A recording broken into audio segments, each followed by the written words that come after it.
Hello and welcome to the Matt and Shane video game podcast, week 3. Can you believe it? I can't. I can, because we're committed individuals, Matt. We're here. We're on the ground floor. Cutting edge. We're slowly making our ways up the stairs. So how was this week in gaming for you? Um, It was slow for me. Yeah, it was a little bit of a slow week. News-wise, not much happened. And then even just general game playing for me, I didn't actually get around to too much. Any? At all? Oh, I did play some stuff, yeah. Oh, I'd love to hear about it. Yeah. How about yourself? Just slow? Slow as man. Didn't restrain myself from buying any games this week. Yeah. Downloaded a whole lot of ROMs there, but haven't really looked at those, and I only got a few games in that I was already playing. That's about it. And yeah, not really much going on in the news. It's just all VR. It's the week of VR again. Yeah. VR. Every week there'll probably be something related to VR. Cool. It's a fad that refuses to die. Yeah. I hope it's not a fad. No, it's a fad. I give it 2 weeks from now. 2 weeks? Yeah. 2 weeks from now. Episode 5. We'll be doing a retrospective on VR. R.I.P. Yeah. Let's hope not. So, Matt, I guess we'll swap it around. So what have you been playing or buying this week? So, well, like I said, haven't really bought anything at all this week. Just been going through Red Dead. Still playing Red Dead, which is good. Yeah, I do like a couple missions every day. Just pick it up, play it. Always a good time. A bit of Mortal Kombat 2011. Oh, yeah. Really liking that so far. Really enjoying the story mode. All about story modes in games. Not really too fussed on multiplayer or like arcade modes unless it's like a really arcadey kind of game. Yeah, or unless you got people around. Oh yeah, true, that too. But and still a bit of Pokemon Blue. Oh, nice. I haven't picked it up in a week or two, so I probably should pick it back up. I'm still catching up to you, I think, though. Going ever so slowly, but getting there. My team's getting pretty good now. I'm pretty close to finishing it. Nice. I'm looking forward to our eventual battle. Our showdown. And then just a lot of Master of Orion, really, which I said I started playing last week. I've been probably playing that the most. Yeah, you said last night you were playing quite a bit of it. Yeah, having lots of fun with it. Started a new game because like my first run was just to sort of learn the game a bit better, and now I think I'm at the point where I can actually do a proper playthrough and try and conquer the galaxy and become the Master of Orion. That's what it's all about. And you said you've been reading through some of the manual? Yeah, because you have to. It's just like you pick up so many good little tips from doing it that way. So do you keep it open next to you while you're playing, or do you just obviously virtually open in a PDF? Well, the only reason I opened it is because of the weird copyright protection that they have on it, where like you're playing the game and it'll just like stop the game for a minute and be like, all right, you have to identify this kind of ship. Like you can find the answer in the manual, which you'd have if you bought the game. And that was their way back then, pre-internet, of like checking that you had a legit copy. I love that. It's kind of immersion breaking there. Just like, I gotta go like look it up. And in my manual, I can't find the ships. Oh, really? Yeah, so I have to go online anyway to be like, which ship is it? Oh, wow. So does it actually, like, mid-game, it will come up and ask you to do it? Just like right in the middle of the game. I thought it would only be a launch. No. Wow. No. That's why I play. That is quite immersion breaking. Yeah, but it's fine. It's kind of neat in its way, I suppose. Just like, isn't that cute? Like, that's how they used to do it.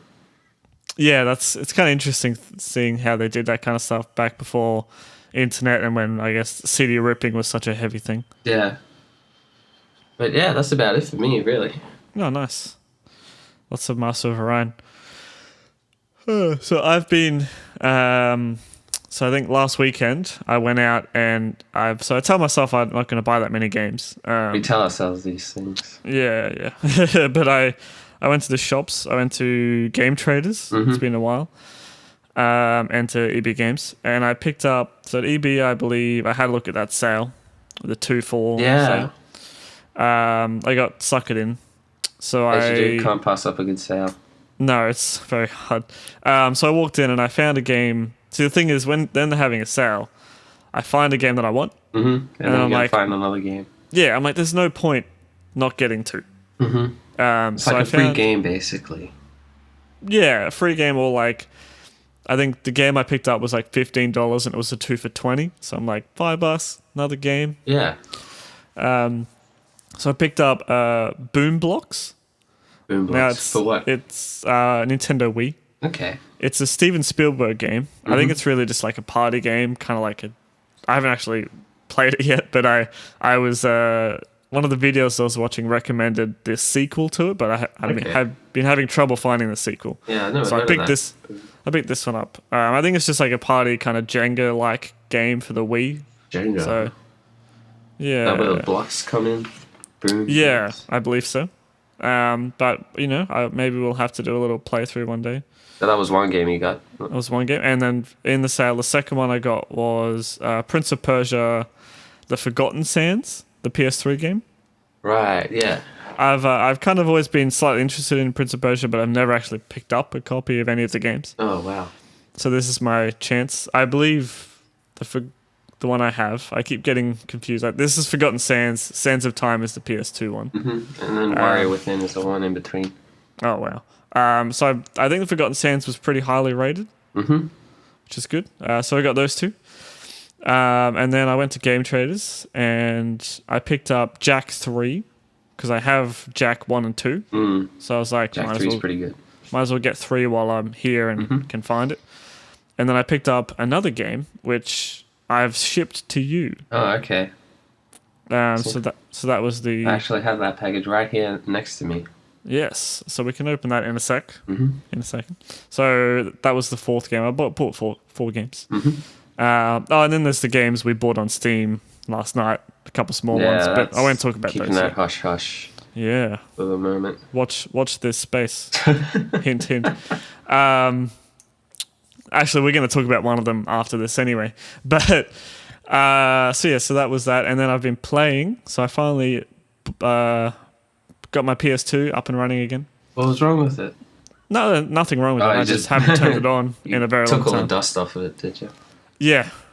And I've been playing Rogue Galaxy. I only played it one night this week, but I did a good couple of hours into it. So liking it so far? Yeah, I'm actually really enjoying it. Is it like a JRPG? Yes. But with like pirates in space. Yeah. Sounds like my kind of game. I would really like to. Really like to own it, yeah. So the art style is really nice in it. Even like PS2, it doesn't have widescreen support or anything, so it looks a little stretched. But when you're playing the whole thing start to finish, you don't really notice it unless you adjust that stretch normally. Oh, okay, so I'm playing it in 16:9 on my big TV, but it doesn't look too bad. And the graphic style is really nice. It's kind of like that like taking an anime, trying to then 3D render it. Yeah. By doing a bit of cell shading, it looks really nice. I was going to ask if they cell shaded it.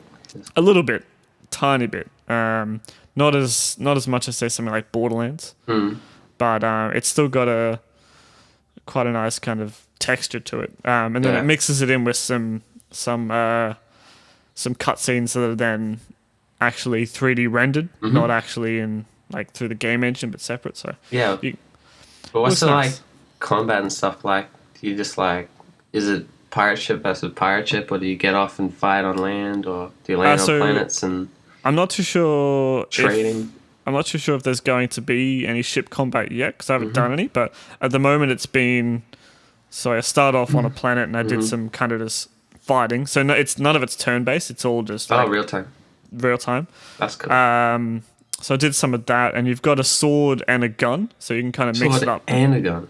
Yeah, so you can mix it up between, heavy hitting with the sword or doing some long distance or some quick shooting with the gun. And you can find lots of different guns and swords and stuff along the way. You've got a party as well, so it's changing at the moment because the story keeps swapping my party members around. But they actually follow you. They don't kind of do that kind of like JRPG go inside thing, of you. or they go inside of you. And at any time, you can actually just switch to take control of the other character. Nice. You don't actually have to stay with just yours. I've been staying with the main guy just because it's a bit more He's the main guy. comfortable. Yeah. But at any time, you can just quickly switch out and What say. kind of... So, like, what kind of archetype is your main character? Like a swordsman or something? Or... And Yeah, there's like so- spellcasters and stuff. And I haven't seen any spellcasters yet. Most of it's been they'll have one sword and one form of range weapon so far. But then there was a bit where I came against because there's is every there now any and then melee combat in it? it's more just like a hack slash kind of melee combat, not so much like a Or like a brawl or precise. something, is what I mean. Yeah, like it's you just got the one button for melee and the one button for range. But you can mix that with like jump attacks, and there are some special moves you can do as well if you get close. But once again, I've only played maybe 5-6 hours. Nice. So 80% of a Call of Duty campaign. And yeah, so I've seen some of it, but I'm hoping that it looks like there's going to be a lot more, and they've actually randomly introduced like there's a bug catching element, and you can actually catch some bugs. You can plant traps, and I'm guessing you must be able to then return to the planets you go to. So you plant a trap, and then you'll get a little notification if a bug is caught in that trap, and then you can enter that bug in a bug contest. I'm like, what is going on? Yeah. Japanese developers just always put so much into their games and their worlds. It's awesome, it's crazy. But yeah, I'll probably talk about it again next week once I play some more. Yeah, totally. But I'm enjoying it quite a lot. Space games, man, they're awesome. Yeah. Why I should have picked up Gemini Starpoint too. Yeah. Oh well. The second game, obviously, I've been playing Pokken. I finally picked up my Pokken controller. How are you liking it? I'm actually quite liking it. Like when you first pick it up, it's got a bit of a different in-hand feel to most other controllers. Like I find that the hand grip bit are actually they're at a sharper angle. Yeah. And they're a bit longer than normal, but because really all you're doing, you don't have the two, the like bumper and trigger. You just got the one on this one. Your hand sits a bit more naturally, and you actually end up. It feels really comfortable for kind of just like sitting on the couch, like resting it down rather than like having to hold it up and stuff. It's really nice. And this is the only game that controller sort of is for. I believe so. Yeah, I think because it's wired, it allows Nintendo to kind of dictate if it's going to work or not. So it has buttons on it. So what they've done is they've removed the bumpers and just put one big trigger. Yeah. But yet they've assigned the bumpers to little, like just small buttons next to start and select. Okay, so it's but kind you of use like those buttons in the game, don't you? no, not really.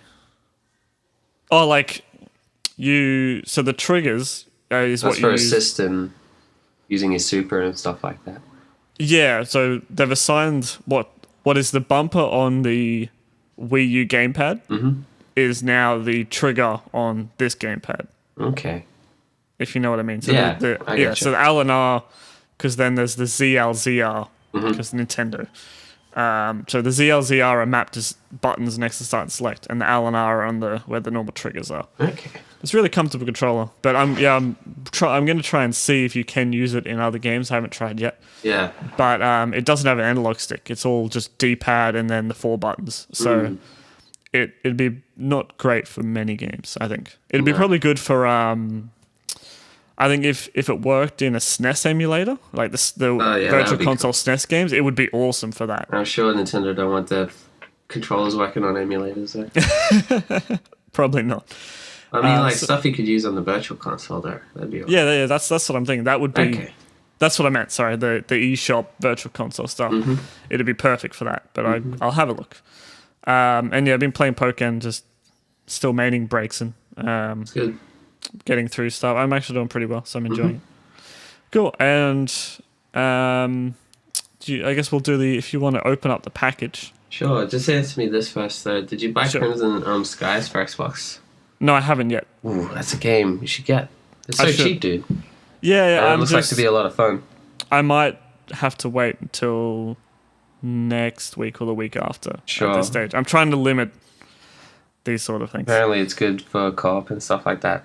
You got 2 controllers, don't you? Yes, I got 3, I think. Original Xbox game, isn't it? Yeah. Yeah. I think hopefully it will maybe work on the Xbox 360 as well. Yeah. Worst case. And then we can play Guardian Heroes as well. Yeah. On Xbox Live Arcade. We picked that up and we'll have a little talk about that when we eventually get together. Yeah. All cool. Right. So the package, I bought this on the weekend and then I shipped it to you. To my house. To your house. Open it up very diligently. It's some crazy. Yes, I got bubble wrap around it, so who knows what it is? Ooh.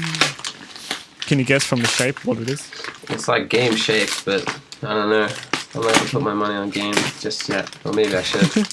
You probably should. You said you got it from Game Trader, so that's true. I did give that away. Alright, so we got the initial packaging off, taking bubble wrap off now. This is compelling podcast material. I love it. Are you kidding me? Dog's life. Yep. Dude, I've got this game. Really? I didn't know you had it. Yeah, dude. I've got 2. Now you got 2. Like, I swear I picked up another copy somewhere, yeah. There you go. Amazing, but this one, I think, is way better. Yep. Because it doesn't have any stickers on it. That's a good nick, too. It's a really good nick. So I saw it and I was like, I didn't realize you had one. I must have forgotten. And I was like, I'll get this and I'll ship it to Matt. That's great, man. Now you've got your very own first or second copy. Yeah. This will be the display copy. If you have a look inside, I actually had a quick gander. It's got an original receipt, which I'm guessing is from the original purchase. Oh, it does. From 2007. Oh, wow. from whoever purchased it before. Corner Mill Cotton in Kapalaba. Yep. Good stuff. Yeah. There you go. Nice, dude. Yeah. Good looking out. Now I can find one to send back to you. We'll just keep buying and sending Dog's Life. Yeah, dude. See how many copies we can get up. Or maybe I'll send you another copy of GTA 3 if I can find one. I would like a fourth, probably, I think, by now. Yeah. Awesome. So quickly as well, we played last night. We played Dungeon of the Endless on Steam. On Steam, as our part of our now called Fair Game. Decided on the name. We have finally.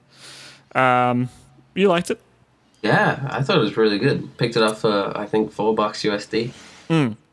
Really good. It's like a roguelite tower defense. Also, kind of tower defense. Yeah. The idea is that you're in a spaceship lands in like some sort of weird, I guess the gaming equivalent of a dungeon anyway. Yeah, but it's like space alien dungeon. Themed. Yeah, space dungeon. And you're moving from room to room. Like you can't like move freely, which is something we had a lot of trouble working out initially. Yeah, especially because of controller support. I thought you could use the analog stick, but you just use the analog stick to select the room to move to. Right. But you're putting down like turrets and like it's actually pretty involved. There's like industry you got to build, science, food. You level up your characters, buy new skills, research new technology, buy new weapons and stuff like that. Yeah, and you have to research. So you have to like put down like a generator of like industry to then be able to then build more like turrets and things like that. And basically the goal is to just get you like sort of got to escort this crystal from your ship to the exit of the floor of the dungeon, and then you move down to the next floor and keep going and going. So I guess I think there's like 15 levels in a game. Yeah, I can't remember. There's only two difficulties too easy and easy. So yeah, maybe they'll put in more difficulties later. Or maybe we just haven't unlocked them. I don't know. Maybe. They look like there was a bit to unlock as well. Yeah, it looks like a game that we could definitely get ourselves into, but from the video, we look like we know absolutely nothing. No, because we knew absolutely nothing. Yeah, we didn't look up anything. I didn't even try the tutorial, which apparently there is one, but you can only. I didn't know there was one. It'll only show you how to play the game if you play single player, Oh yeah. it won't show you in multiplayer because I guess it thinks you know how to play. So which is up to 4 players, by the way. Yeah. Worth mentioning. We play with just 2, but I wouldn't mind getting some more people to play with. And yeah, I'll definitely play it again. yeah. And actually, like, maybe try the single player and learn a bit this time before I play again. There's also a lot of TF2 characters in that game, which I suppose is worth mentioning. There's like 4 of them right off the bat, which is as many as the original characters. They're unlocked though. At least you don't have to go ahead and like unlock them. No, so and they work pretty well too. Yeah, you played the heavy, and it's real nice. Obviously, heavy, fast shooting machine gun. It's good. So yeah, you can check that video out on the YouTubes. Watch out for it. Yeah, hashtag plug. Probably come out before this podcast anyway. Normally it does, yeah, the day before. All right. Cool. So on to I wanted to ask you a question, or a couple of questions. Okay. Well, shoot, man. So the one thing I was thinking about this week is, so music in video games, so stuff like soundtracks in the video game. Are you one that will always have it on and will never have your own music playing, or do you like to listen to your own music, mute the soundtrack, or I guess it may depend on the game you're kind of playing? Oh, it definitely depends. Like, I definitely got to have some form of music on. Yeah. And like, if it's a game like Pokemon, which I've played like a gazillion times, I'll probably just put my own music on and play over it. But some games have really, really, like, there's so many different like levels of goodness to soundtracks to me. One that I really enjoyed recently was Lisa the Painful RPG. I still have not played that. It's great, man. We're gonna make you play it sometime. Yeah. The game developer did all of the soundtrack as well. Oh, nice. And he did it all in the trial version of Fruity Loops. That's awesome. And there's like 80 different tracks on it or something like that, and they're all really good. And like being made in the trial version of Fruity Loops means that he would have had to make each track, like he can't save a project. So you have to be, I'm going to make this song. He makes a song and exports it all in one session. Wow. Before he moves on to the next one, and he did that for like 80 tracks. I guess it kind of it allows him to, it gives him kind of a restraint on his creativity, but it puts him in a situation where he has to. And he gets some really cool different sounds and atmospheres out of his music that way. So yeah, I like that one a lot. But I guess usually I'm just content to if it's like a multiplayer game, I'll probably have my music on. Yeah, like stuff like... you get a bit sick of the Killing Floor music after a while. Yeah. I don't know. I guess it depends as well. Like, if it's a game that we're playing, if we're ever on Skype, I'll never have my own music. Mm-hmm. Because I find it too confusing. Yeah, you got to be able to hear voices as well if you need to. Yeah. But there's times where, like, thinking about it, I'm like, there's games where I want to have my own music playing, because sometimes it helps you just kind of, if it's a game where you enjoy playing it, but it's kind of like a very chore-like gameplay. Like what?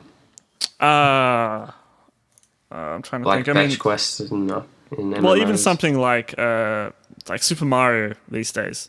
If it's a game where, or like something like Pokken, even like fighting game. Mm-hmm. If you're jumping in, just trying to do it, like, and you want to be able just to focus on it, kind of play, I'll chuck some music on in the background so that I kind of get into the mood.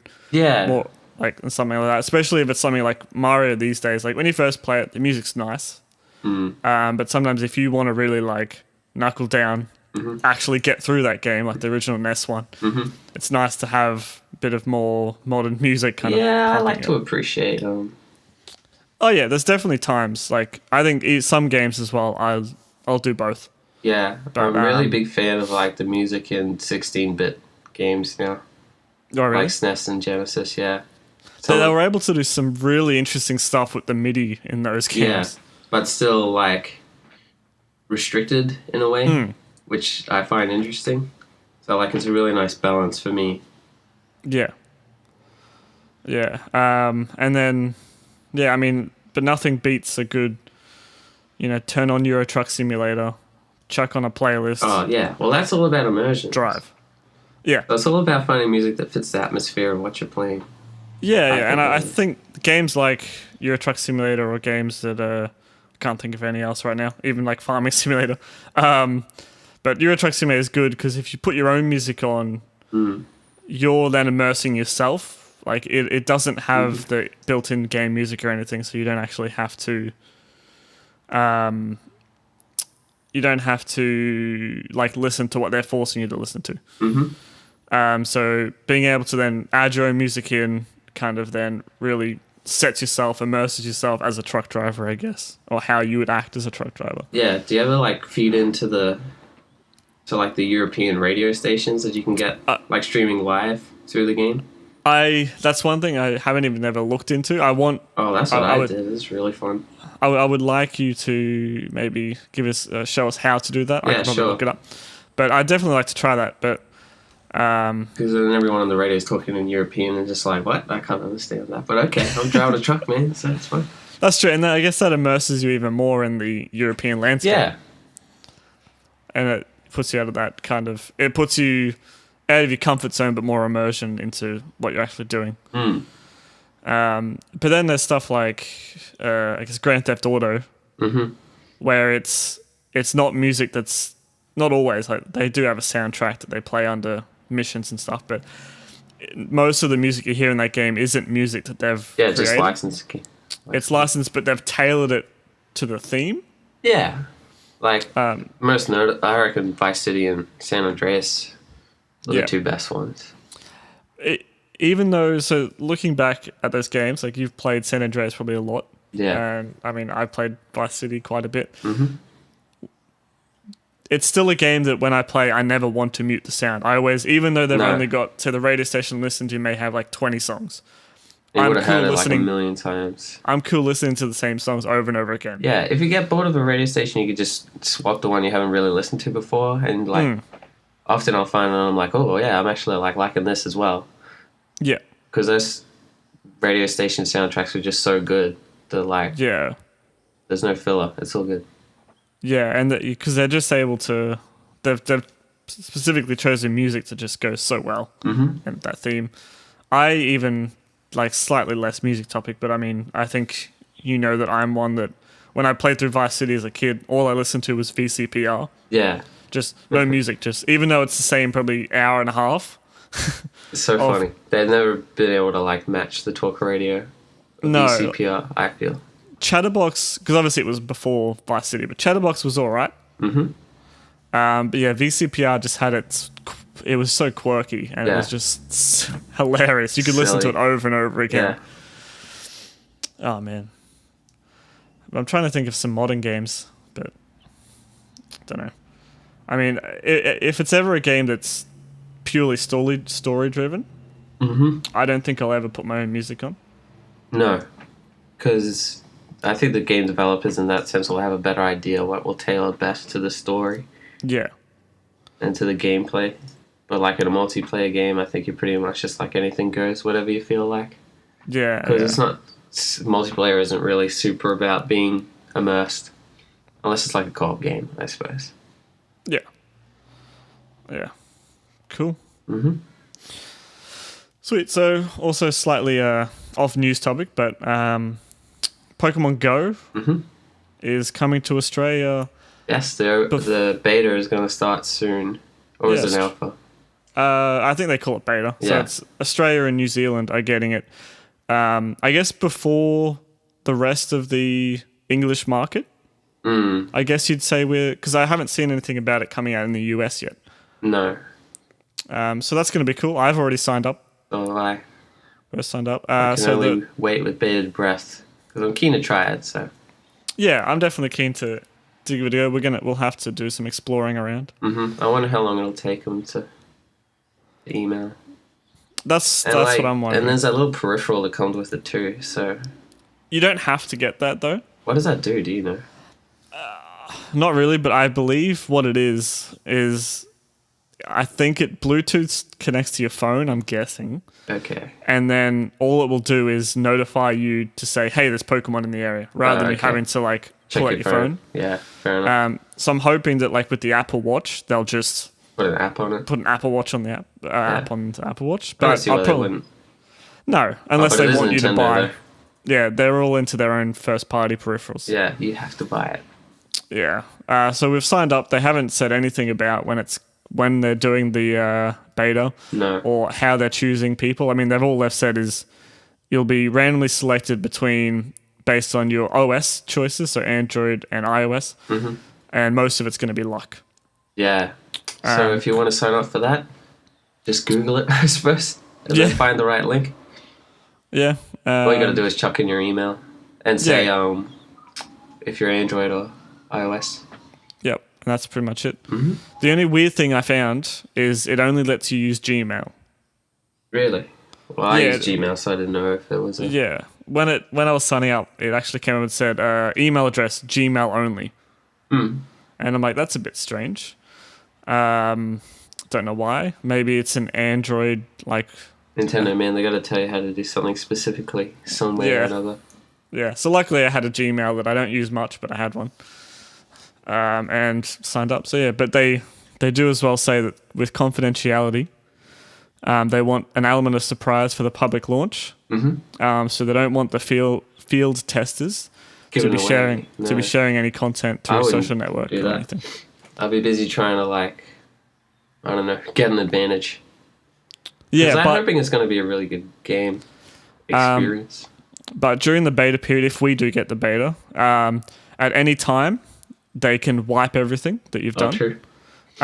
They say that there will probably be multiple times during the beta period they will wipe everything, and before it goes live, everything will be wiped and put back to a factory, or not factory, but a flat just as hard reset.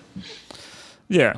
There must be something you get for participating. No, they didn't. Well, they haven't really said. Maybe they'll put a little, maybe on your character you'll have a little badge or something. Yeah, but they've said there's no money rewards, no premiums. No.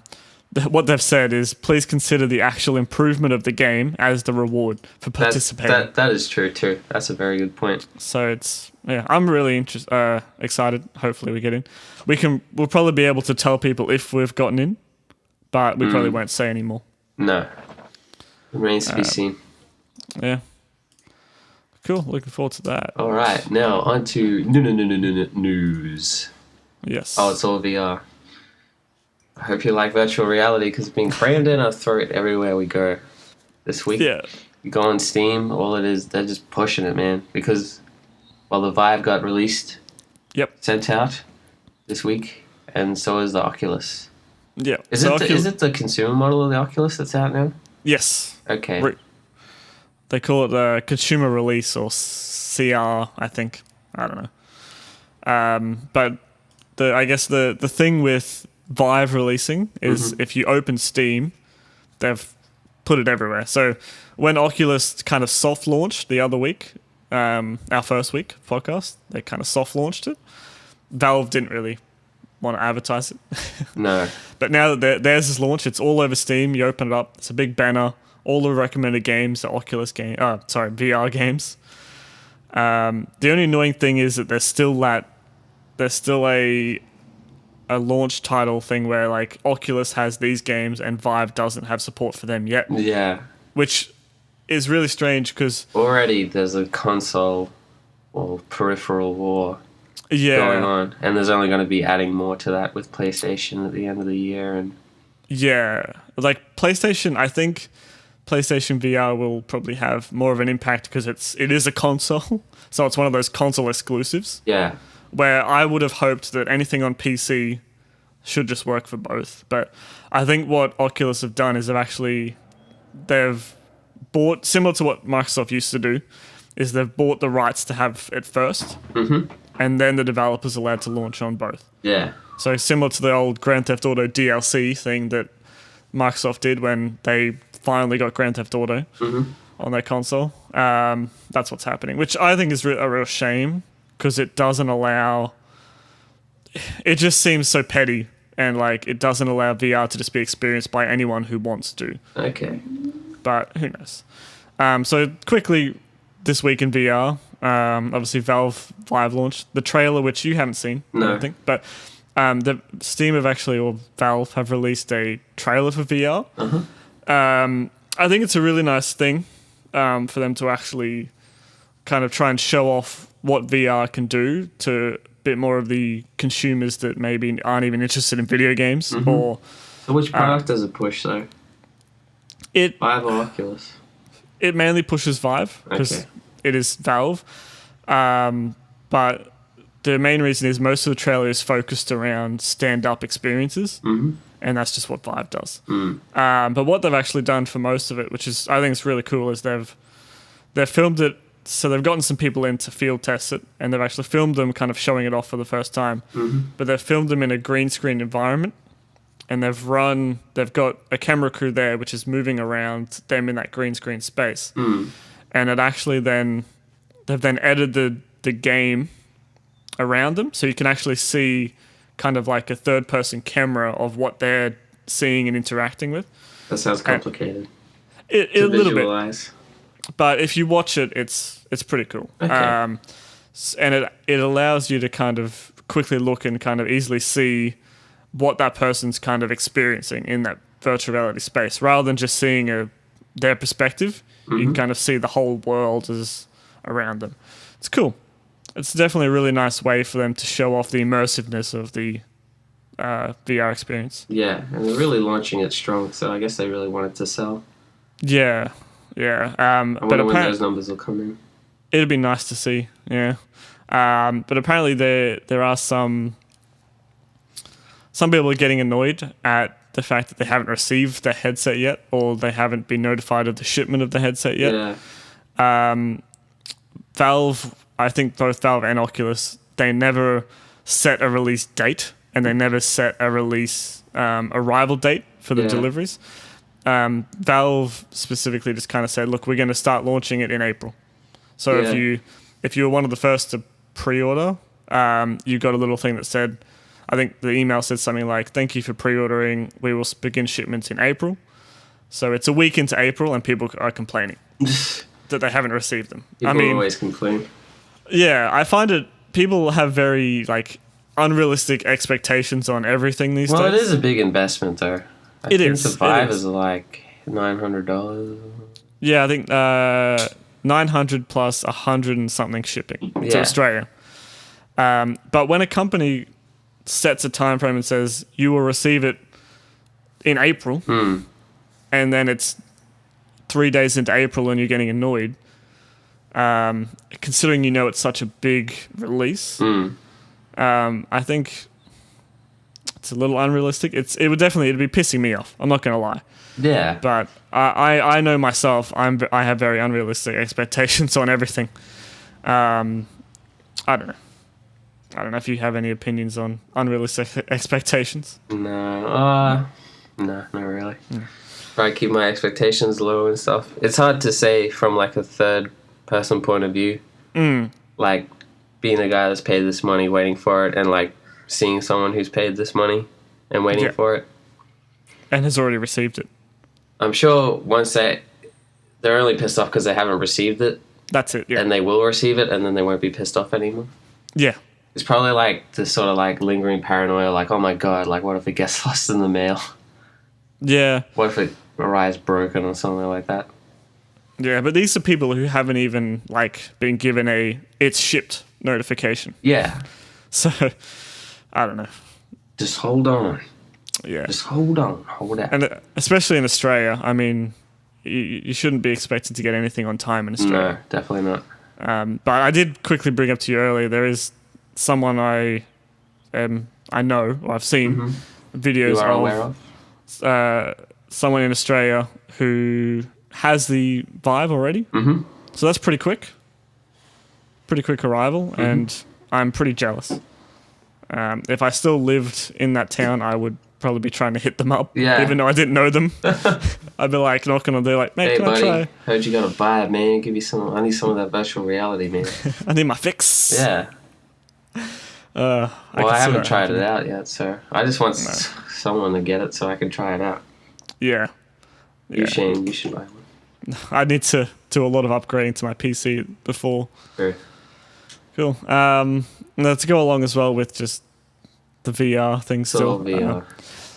Yep. IKEA they've actually launched a game or an experience on Steam, and you can actually enter like an IKEA space and look at the furniture. A virtual one.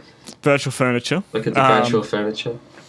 And browse their catalog. I'm guessing everything's there. Yeah, but do you get to? This is a question, Shane. Do you get to actually virtually assemble the IKEA? Because that's the real IKEA experience. It isn't. Well, part of it is looking around, buying stuff, but really it's taking it home and putting it together. Yeah. I don't think you do. I think the main reason they're doing it is so that people go and spend money at IKEA. That, yeah, and so you can actually... So the game is just one big app. Yeah. I mean, this is expected from VR, I guess. It's When's that check from IKEA coming in the mail? Hopefully at the same time as the Vive they're sending us. Yeah. But I think it's cool. I think this is something that VR's really handy for, and it's something that I think it'll definitely push it to the non-gamer audience. Yeah. When it comes to being able to experience things that you can't easily get to physically yourself, or like I hate going to IKEA. I've only been near one for 6 months or 8 months, however long I've been here. Yeah. And I've been there twice. It's a painful experience. Yeah. So if I could see what the furniture looked like at home, that'd be cool. That's a pretty good point. Yeah, and that's what I we'll said. see more stuff like that in that sort of vein. I'm thinking there will be more. Because I always had I don't know, I can't remember if I came up with this idea or I saw this idea and then thought that I came up with it, but it's like, well, it's basically the same thing, but like grocery shopping, you know? Yeah. Like, you know how you can order groceries online? Yeah. But like, you also need, like, consumer psychology is about when you go to the store and you see the thing on the shelf and you're like, oh, I need to buy that because I've seen it there on the shelf. Yeah, because you can't really do that at the moment with... No, because when you're searching, if you're doing like a online shopping list, you know what you want and you're looking for that and then you buy it. Yeah, they're not able to really heavily show you everything else. They can have specials and stuff, but still, it's just like, Yeah. So maybe supermarkets and stuff will have like a virtual superstore where you can walk through it. Yeah. See stuff on the shelf. Someone at my work suggested that to me. They're like, when we've tried the Gear VR, they were like, man, this would be a good market for a company like Woolworths to make like a virtual shopping center or grocery store, and then you could strap on the headset, you could virtually push your trolley around, go, I want this, I want that, and it will add it to like an online cart. Yeah. And then at the end you pay for it and then they deliver it to your house. Yeah, exactly right. That's the same thing I'm talking about. Yeah, so So if two people have the same idea, then that means like 1 million people probably have had that idea. It means it probably will happen eventually. But you heard it here first. So we own the ground floor, the cutting edge. We own all rights to patent that this idea. Because you can definitely patent an idea. Yeah, patented already. I paid for it. Sealed away. Please contact our lawyers at lawyers@mattshanevideogame.com.au. Yes. .net. .biz. Oh. That's when you know it's professional. Yeah. All right, so that's the IKEA story. Amazing. Yeah. And then the last VR thing for this week. Okay. Real quick one. So there's a school in Japan. Really? There are schools in Japan. No way. I thought they just I don't know, everything. Made games and stuff. Yeah, well, actually, this school it's a technology-based school about programming, game design, and voice acting. Okay. And what they've actually done in the opening, I've said opening ceremony, but I think like the opening assembly where everyone sits down to come to the school for the first kind of week. They provided all of their students in the hall a Gear VR. I believe it was a Gear VR. Yeah.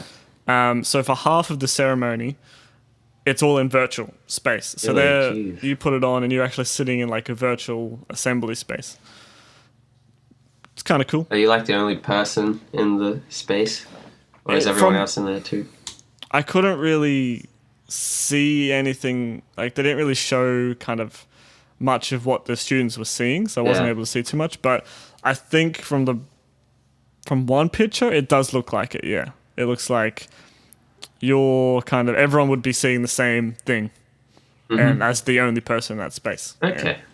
It's cool. It's kind of cool. It's very interesting. Yep, VR done. VR. Until next week.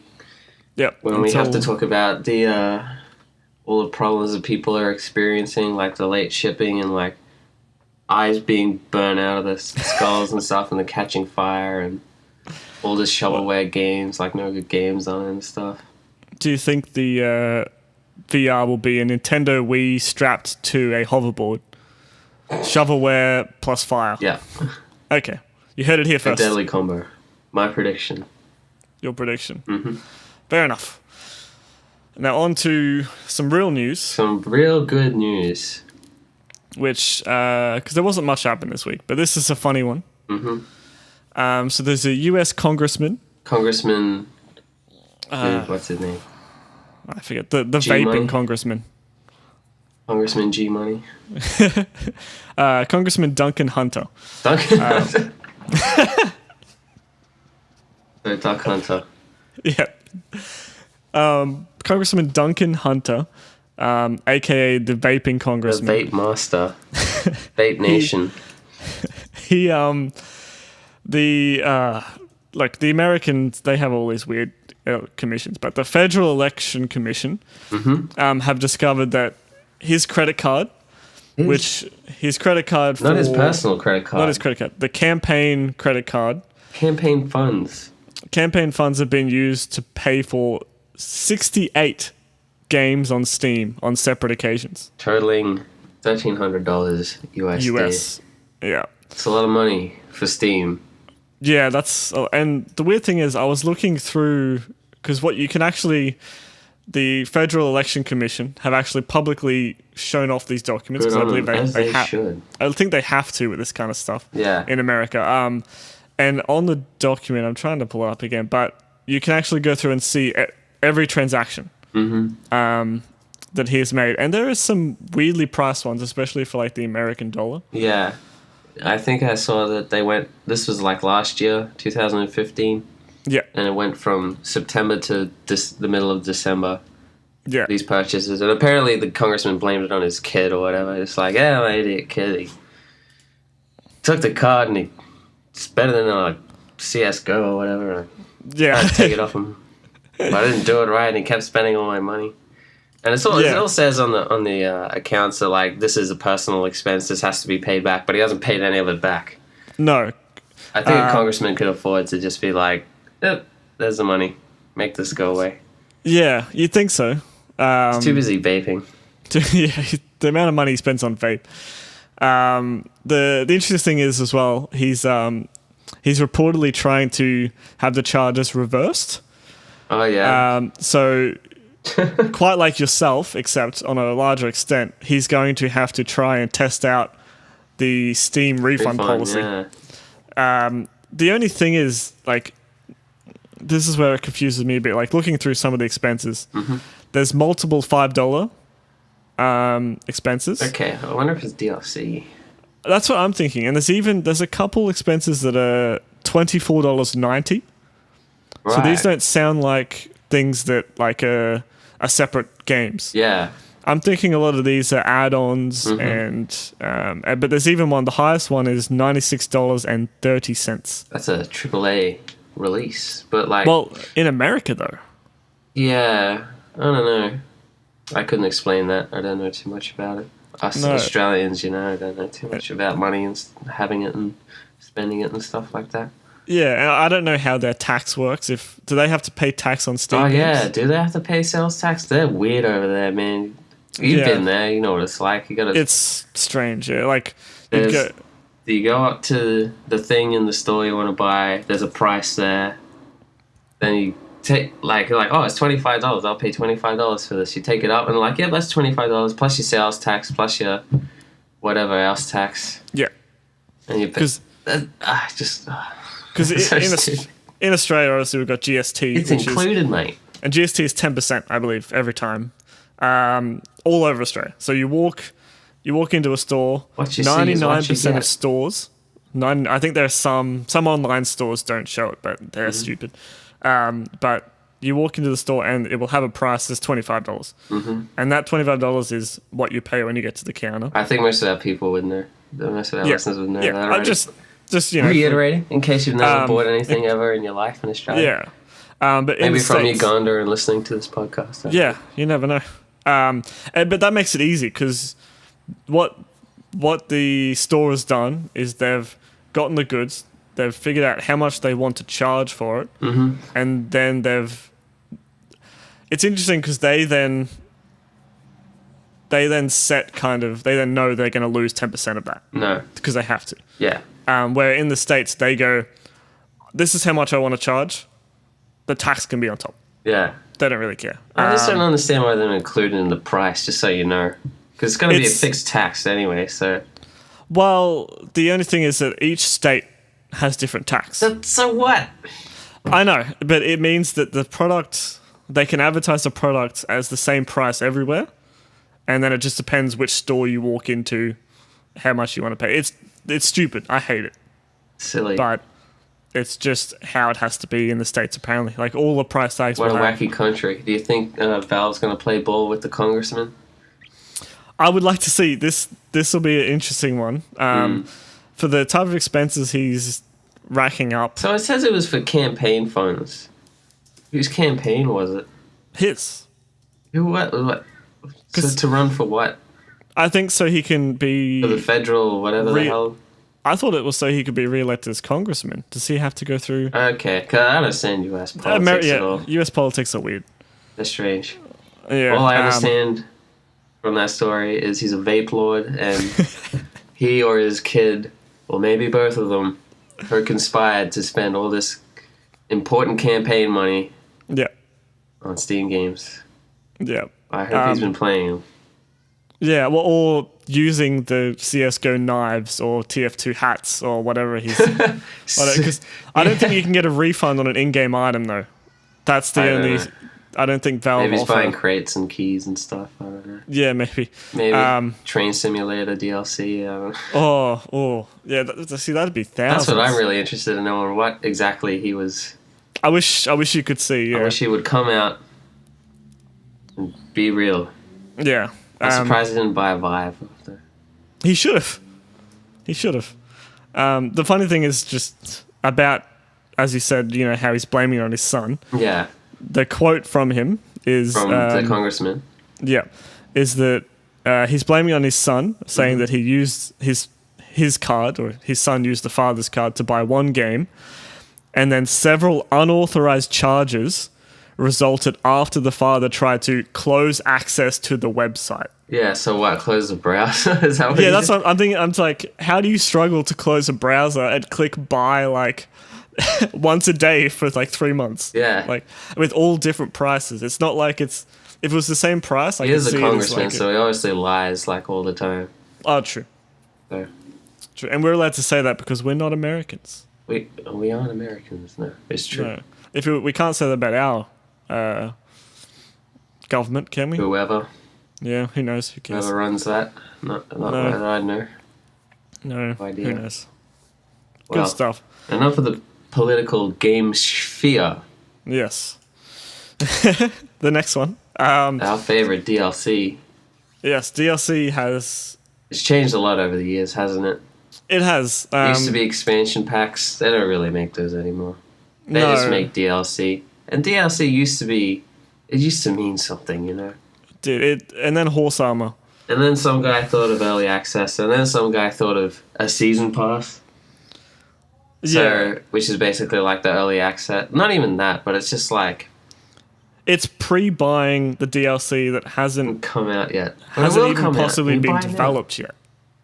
It's probably all on board DLC, like DLC that should come out with the game anyway. Yeah. And that's the thing, like, all these game companies, pre-orders are bad enough because you're handing the money before the games even come out. You can't even, like, read a review about the game. Yeah. And then they're saying, please pre-order content that we're then going to add to the game after it's come out that we may not have even finished making yet. But why don't they just finish? This always turns into such an annoying argument, but it does. They should just finish the game. Well, no one finishes their games anymore. Well, very few people do.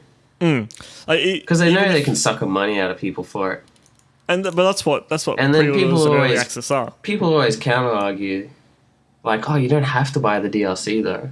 But this is all going to be like multiplayer DLC, where it's like you're separating players because, I mean, this happened a lot in COD too, where it's like, oh, you don't have the maps, so you can't play with these people. We're talking about the Doom DLC, by the way. Oh, yeah, I don't think did we mention that? I think we did. No, we didn't. I don't know, but the new Doom coming out for PC and those other consoles. Is it a multiplayer only? No, it isn't. So I'm only interested in the single player. I mean, the multiplayer looks cool too. Yeah. But okay. But the stuff that they're mainly talking about in the DLC is premium multiplayer packs. Yeah, because that's where the money is. Yeah. And that's probably where the focus is going to be too, sadly enough. Yeah. Well, the open beta is all multiplayer, which makes sense, but I'm more about that single player experience. With the multiplayer is like the bonus. It turns a game from that era where that's what. It turns a paid game into a somewhat free to play paywall. Where it's I don't know how you can be a console gamer in this generation where it's like, okay, so first I gotta pay for the console, yep, that's fair enough. Then I gotta pay for the game, fair enough. Then I have to pay for internet, as in like your internet service provider. Then you have to pay again for the internet to use the service. Yep. Then you have to pay again for the added content that should have come out with the game that you're spending like $100 on anyway. Yeah, and don't forget, if you didn't pay for the game early, you may not have gotten the exclusive content that comes with pre-order only. The pre-order exclusive. I mean, pre-orders exclusives are never really like game-breaking. No, and some of it's just an early release to something they're going to release later on. Like, say, like I think Grand Theft Auto, when you pre-ordered the premium edition, you got like a gun in the multiplayer. Yeah. That then they were going to release a little bit later on, but you got to use it first. But then it's still... okay. But it turns it into that thing where, like, especially with multiplayer games, if you have gone out and paid early or paid more than someone else, you're then getting a better advantage. It's a horrible situation for gaming at the moment with these kind of things. It says here in the article, like, the first DLC, because there's going to be, like, I don't know how many packs to come out. But the first one's going to have 3 maps, a weapon, a playable character, an armor set, a piece of equipment, hack models, and taunts. Like, stuff like hack models, taunts, customization stuff, whatever. Like, but that's fine. Weapons and maps, like... Yeah, especially, like, maps...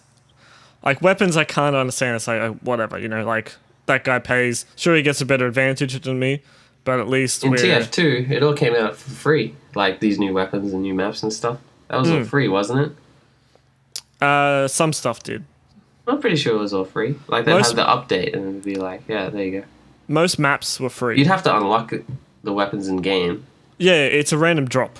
Like everything in TF2, you can get randomly if you want, the game is so or you can pay and get it now. But the good thing with like TF2 and stuff is if someone else has unlocked that gun and didn't want it, they can then sell it for cheap on the marketplace. Yeah. So then you're buying it from them for like a tenth of the price that Valve are charging because he didn't want it, and that's really cool. And I mean, all this is a gamble that the game is going to be good anyway, which it looks like it might be good. It looks. I haven't watched enough of it to say so yet. I'm gonna try out the open multiplayer beta just to see. Well, you'll be able to tell us then. Yes, well, I mean, my computer's not the greatest, but at least if I can if it at least runs, Yeah. I can at least talk about the. But I really don't like seeing this becoming like the norm practice for games for AAA games. And this as well, like going, as you said, like expansion packs don't really exist. It's all just buying something that doesn't really add much content.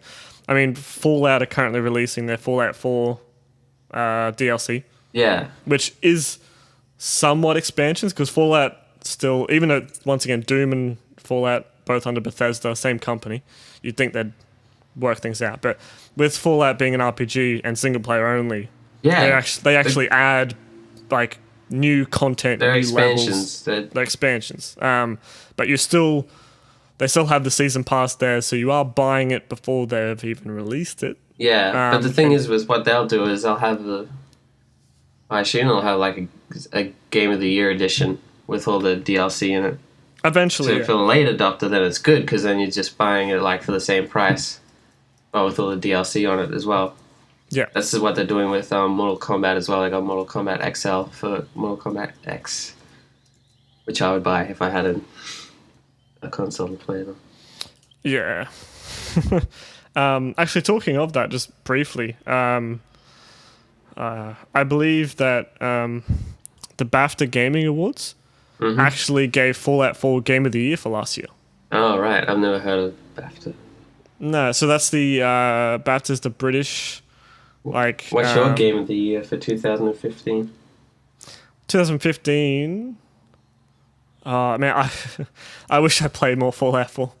I hate myself. I pre-ordered it, got the bloody Pip-Boy edition. Yeah, you were so hyped for it. I was hype as hell. I played a good 60 hours on the first couple of days, and then all of a sudden work and normal stuff, and then it just disappeared, and I haven't touched it since last year. So you hate the game? No, I look.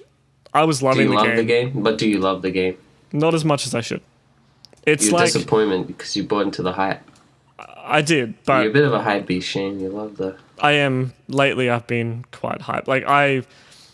I understand how stupid pre-ordering is. I walk into a store and I pre-order a game. But going back to Fallout 4, I don't want to talk about my horrible pre-ordering. We should be going back to Doom. Yeah, but Fallout 4, though,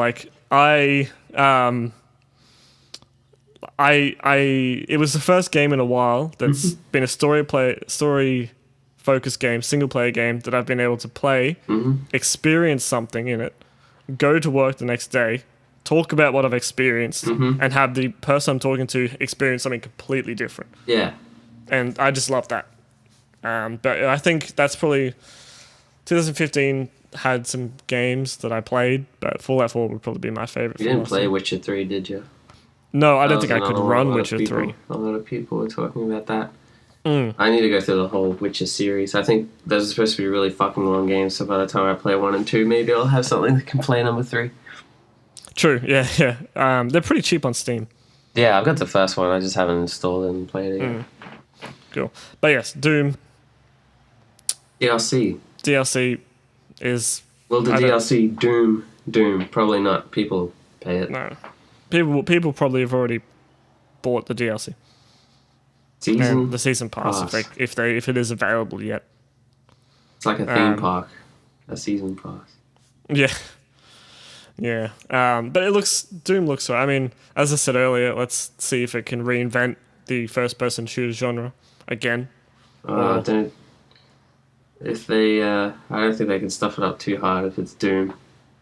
All the elements for a good game are right there. They just gotta put them together. And if that doesn't work, then we're waiting for Serious Sam 4. Okay. Yeah, dude, Serious Sam. Or Inspector Keen. Inspector Keen. Talking about Bethesda games. I don't know. Yeah. What I would like to do actually is something I never did is play through Doom 3. Yeah. Because when that game was out, it was hype as hell. We got panned though.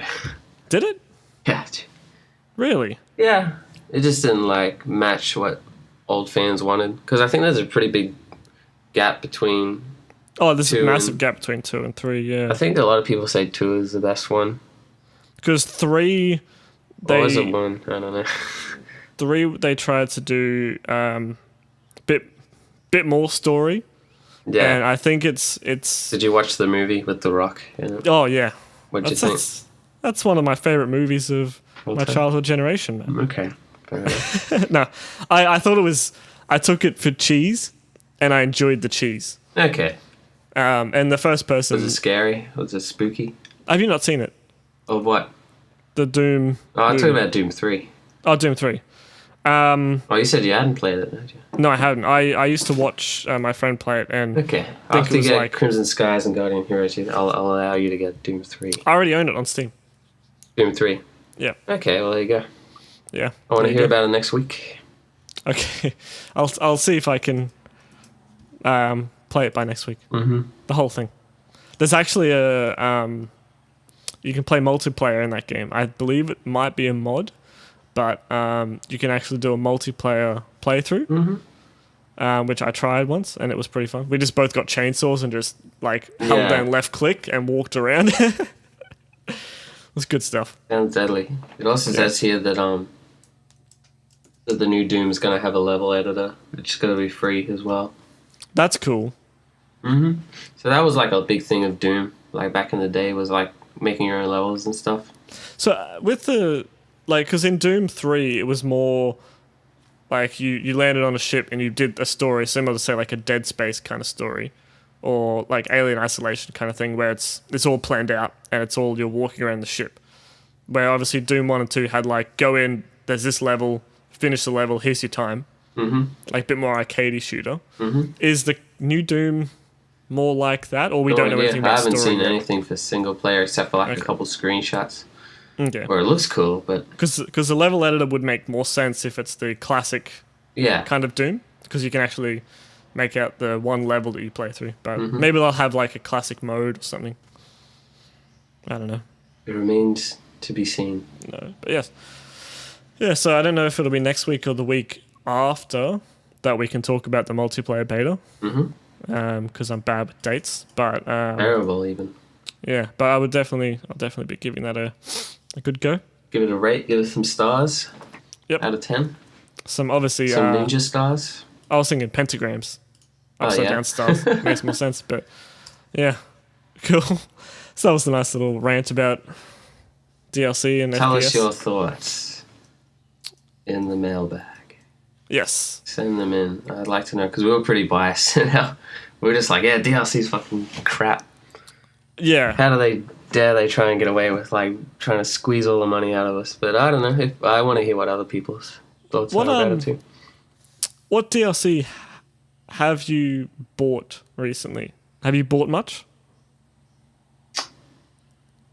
Unless you count Game of the Years. Do you count Game of the Years? I guess you can. Like you're more of a person to like I think you're talking about Fallout here. Yeah. Well, that's one of them. You'd prefer, when it comes to the DLC, you'd prefer to wait till it's all out, or would you be someone who, if you were able to, you would buy them as they came out? If they're going to release multiple ones, I'd probably just wait till they're all out. Yeah. It depends if I already own the base game or not, too. Yeah, true. I never bought Red Dead Undead, but I do plan on buying Game of the Year edition at some point. Yeah. Same with Dishonored as well. Yeah, I haven't even touched Dishonored. Yeah, I watched my mate play it. It looks really fun. That's an old game now. It's been out for a while. But I want to get Game of the Year edition of that. Yeah. I don't think they do DLC for Bioshock and shit like that. Oh, dude, did you hear that? Yeah, they did for the new one. Infinite? Yeah. Okay, did you hear they're going to make... Oh, it's not a new System Shock game, but they're like doing a HD remake of the first System Shock, I'm pretty sure. Oh, really? And it looks fucking wicked. We're going to have to talk about that next week. Yeah. I just remembered that. Okay.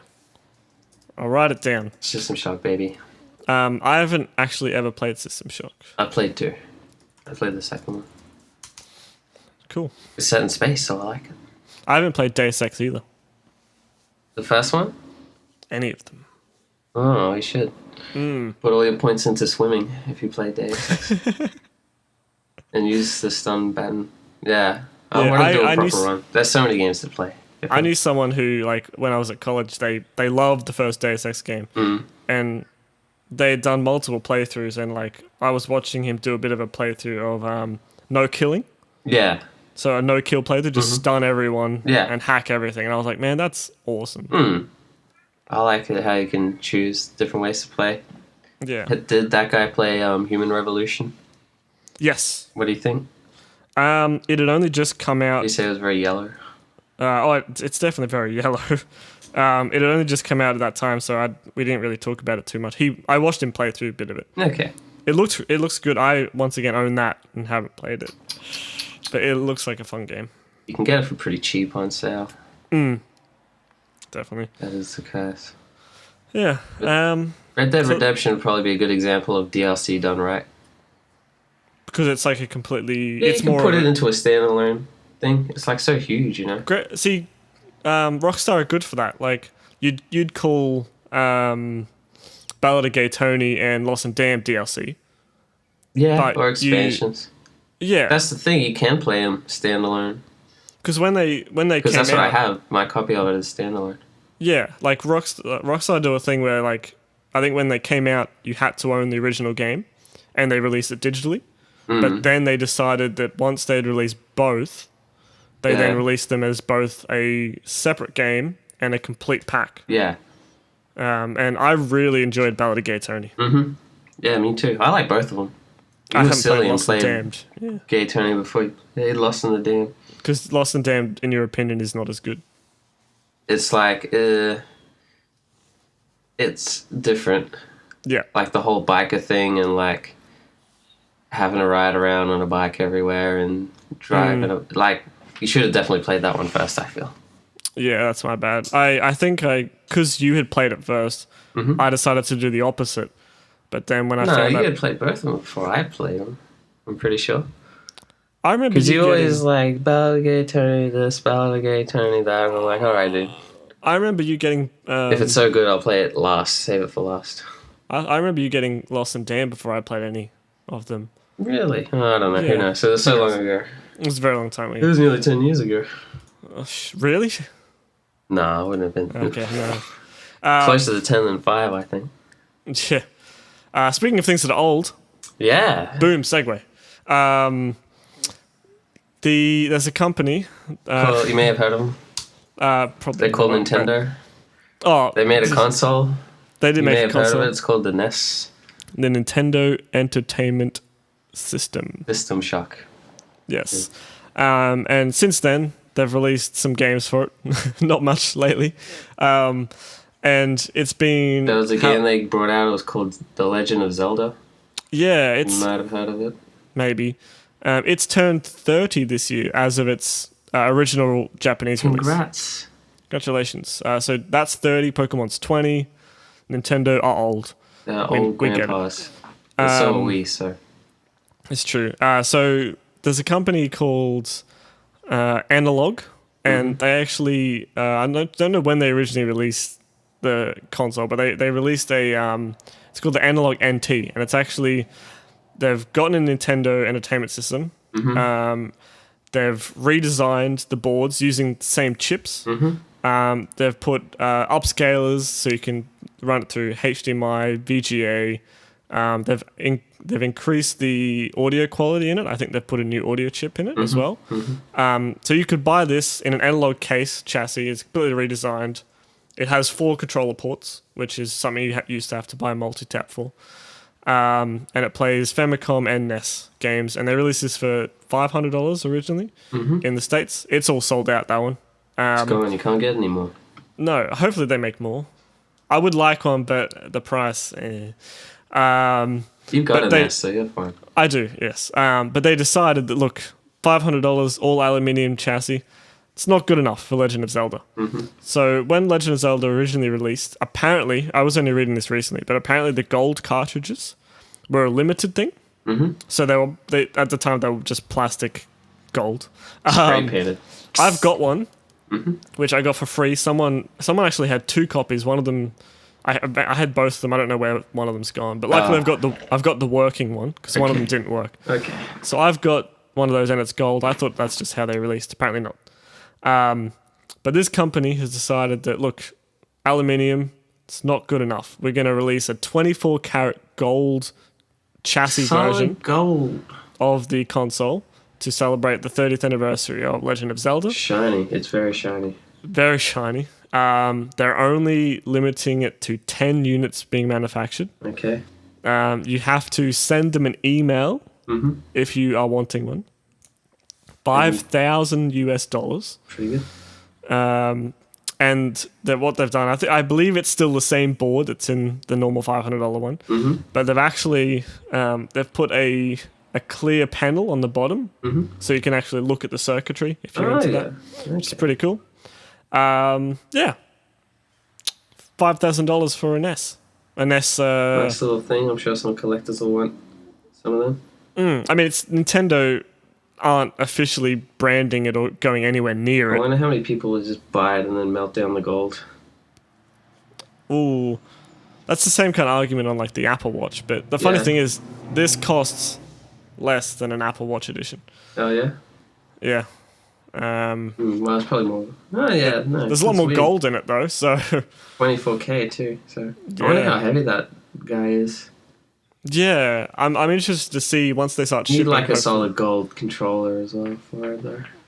They should do that. They should have done that. Like, at least. Just one. Maybe what not. they could. What they could have done is have just the gold one. Yeah, that would be awesome. Like, what they could have just done is gotten a normal NES controller, and then just pulled it apart, made a gold chassis, and then put the original components inside. Or even if it's just gold colored, you know. Yeah, true. It is just a controller, and like I think if you were like using it a lot, like you would like green up the gold or something. Oh yeah. So that's very true. Yeah. Cool. Yeah, I wonder. Like, you have to either put this in a really safe spot or clean it every now and then. You have to keep the dust off it for sure. Definitely. But yeah, I'm excited to see once they start shipping, watching. People hopefully on YouTube doing unboxings and weight tests. All 10 people who get one. Dropping them, yeah. Just buy all 10. How baller could you be? Like, buy 2 of them and be like, will one of them survive the drop test? Yeah.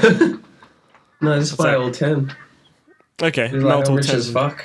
I'll buy all 10 of them and then resell them. For 10,000. Yeah. I could see that happening, actually. At least 1 or 2. They're probably good guys, and they'll be like, no, 1 per customer. Yeah, hopefully. But, you know, they could just be a group of guys who go in together. Yeah, actually. Who knows? I don't know. Anyway, that's it. That's some ball and tech. That's the talking. The talking is done. And that's it. We've run out of things to talk about. Yeah, we have. But we'd like to hear from you. We would. If you have any topics or even just rants you want us to talk about, I think we might try and start doing like every week we'll try and think of something to rant about. Yes. Or talk about. If you have any suggestions or anything like that you would like us to talk about, we have a mailbag. What is it? It's not a physical one. It's a digital email bag. Ooh. Email bag. Well, what's the address? It is mattshanevideogame@gmail.com. Write it down. It will be linked in the description of this video or audio. Next week we'll be talking about System Shock. Yes. Because I just remembered. And probably VR again. Yeah, and what game do I have to play? Doom 3. Doom 3. Cool. And you got to buy Crimson Skies as well, so I can play that. Yeah. Lots of things to come. Until then, goodbye.